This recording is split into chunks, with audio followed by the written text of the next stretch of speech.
Lama Jano, Lama Jano, Lama Jano, Lama Jano, Lama Jano, Lama Jano.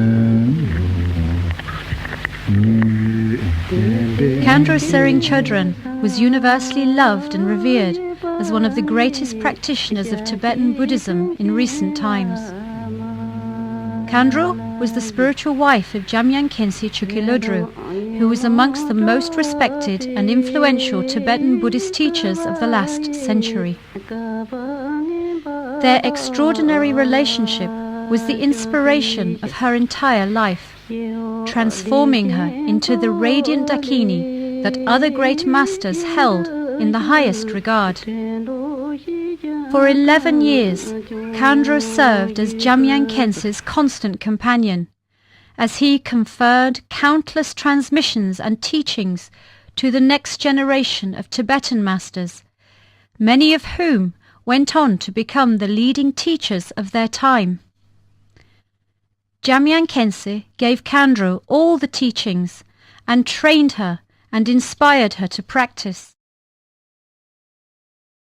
In 1955, they travelled from eastern to central Tibet with a group that included Khandro's sister, Mayomla Tsering Wangmo, Sogyal Rinpoche, and other family members. They made their way towards India and to the kingdom of Sikkim, where they stayed in the capital, Gantok, as guests of the king. It was there that Jamyang Khyentse passed away in 1959. His body was kept for 6 months as an object of veneration. Finally, he was cremated at the holy place of Tashiding. Khandro demonstrated her devotion to Jamyang Khyentse by continuing to live in Sikkim for many years afterwards, dedicating her life to prayer and practice. In the Vajrayana Buddhism, we consider Lama Yabum inseparable. That's why many of his disciples, they consider her same as Jamyang Khyentse. I remember after my master passed away, a few years, she would sit there in front of the Kudung. She never left that place for 30 or 40 odd years, stayed there in the front of Kudung, faithful to my master. And I remember she would cry with devotion, and really, I would miss Jamyang Khyentse, of course.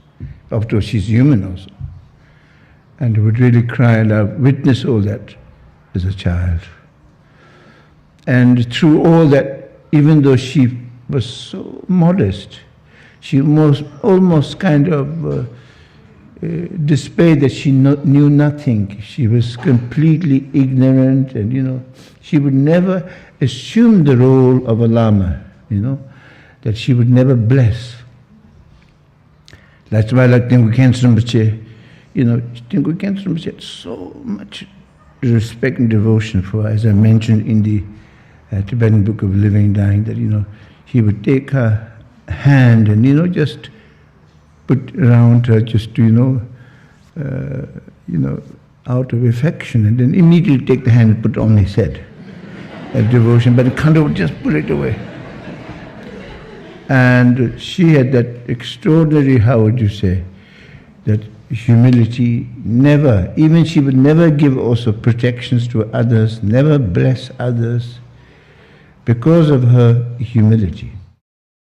Khandro travelled to Europe and America a number of times at Sogyal Rinpoche's request, and she made her first visit to Lerabling in his retreat centre in southern France in 1996.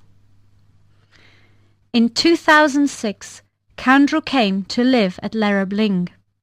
Here, she continued her life of constant practice, living in the same house as her sister, Mayomla Tsering Wangmo. At that time, it became increasingly clear that for Khandro, like a great Dzogchen yogini, ordinary perceptions had dissolved, and she had transcended the attachments and concerns of this world. Khandro would often practice in the temple.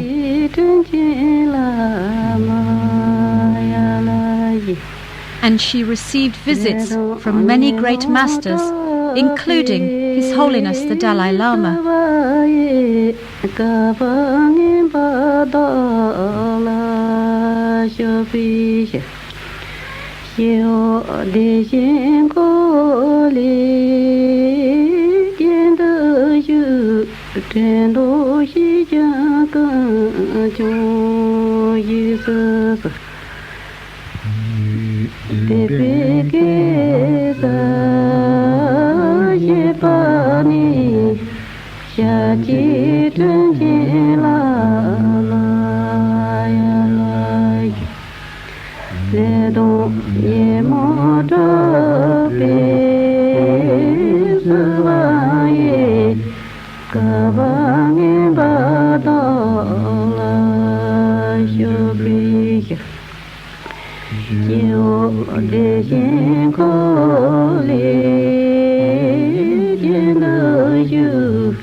The individuals who cared for Khandro at Lerabling have many stories to tell. She was like an ocean. The way she was able to disarm people when they came into her room. Just her presence would disarm them. It was so wonderful, so beautiful to watch. Her power, her presence was flowing all the time. There was so much blessing of Jamyang Khyentse Chödrön around her. There was so much wakefulness around her. Each moment with her was so precious. To be in her unconditional love and divine presence, her amazing simplicity and naturalness was such a gift. Being with her is truly magical. The moment I am in her presence, my heart begins to glow. She was the exceptional, perfect example of the virtue of non-action, a perfect example of warm bodhisattva detachment. She was like that all the time. To be with Khandro was like coming home. It was a feeling of freedom, of resting in yourself, of being content with yourself, and of being completely happy. She was the purest presence in every moment, without ever tiring and without the slightest exertion.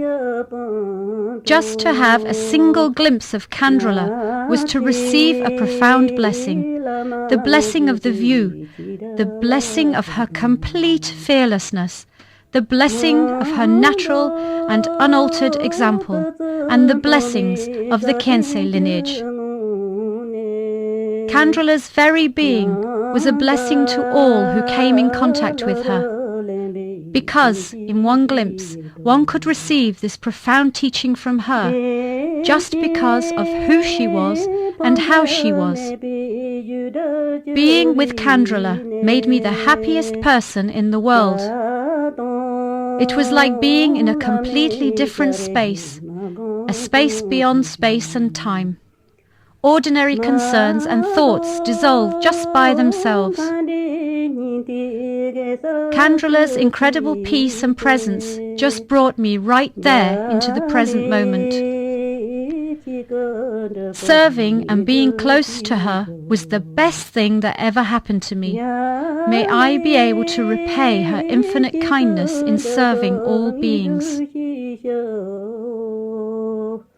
It was at Lerabling that Khandro passed away at the end of May 2011. Sogyal Rinpoche and Ogyen Topgyal Rinpoche were beside her when she passed away. And she showed all the signs of attaining the final accomplishment of a great Dzogchen practitioner.